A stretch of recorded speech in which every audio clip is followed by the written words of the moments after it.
Эгер сиз чыркыраган чындыкты, жүрөккө жакын эмоцияны уккуңуз келсе, биздин модераторго жазылыңыз. Садыр Жапаровду Путин Назарбаев куттуктаган эмес. Жакында Садыр Жапаровдун туулган күнү өтүп 50 жашка чыккандыгы белгиленген. Аны Россия өлкөсүнүн президенти Владимир Путин куттуктады деген сөздөр, жазуулар соцсеттерден тарап кеткен. Бирок ал таратуулар көпчүлүктү күмөн жараткан. Ошону менен бирге казак элинин эл башчысы Нурсултан Назарбаевдин куттуктоо видеосу да жарык көргөн. Көргөндөр аты жыты жок эле бирөөнү куттуктаганын айтылып, комментарийлер жазыла баштаган. Андагы куттуктоодо ким айтканы так дареги жок.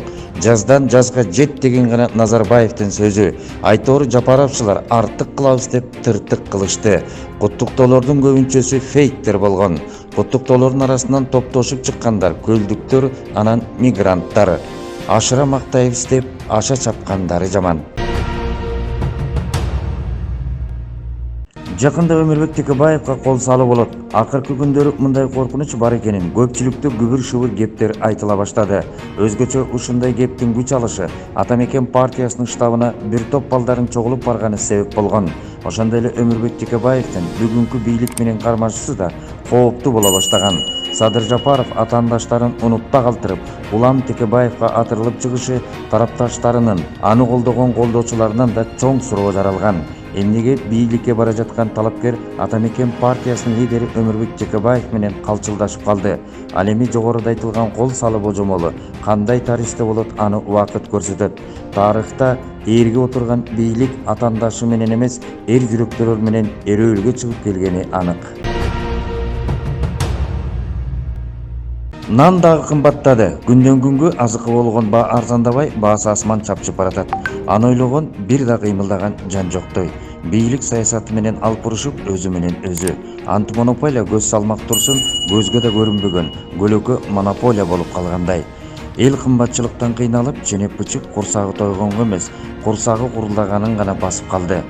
Эт алгандын ордуна бульон алып, шорпо дамдантып ичип калышты. Парламент буйрутма менен гана иштеп, күн өткөзмөй менен алек.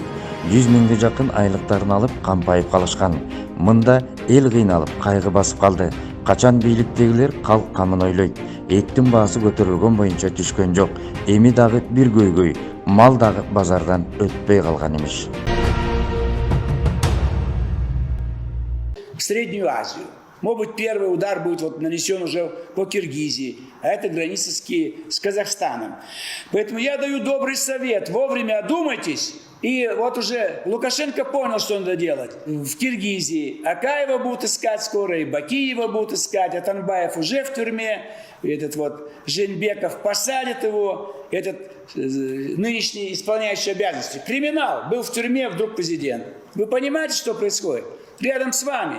Люди выходят из тюремных камер и становятся президентами. Это же дикость. Такого нет нигде в мире. Люди должны оканчивать университеты, быть министрами, губернаторами, потом, может быть, самый достойный, честный станет президентом. А в Киргизии криминал пришел к власти. А дальше они будут вам подрывать вашу безопасность со стороны Киргизии. 143 километра до Алматы, мой родной город. Эгер сиз чыркыраган чындыкты, жүрөккө жакын эмоцияны уккуңуз келсе, биздин модераторго жазылыңыз.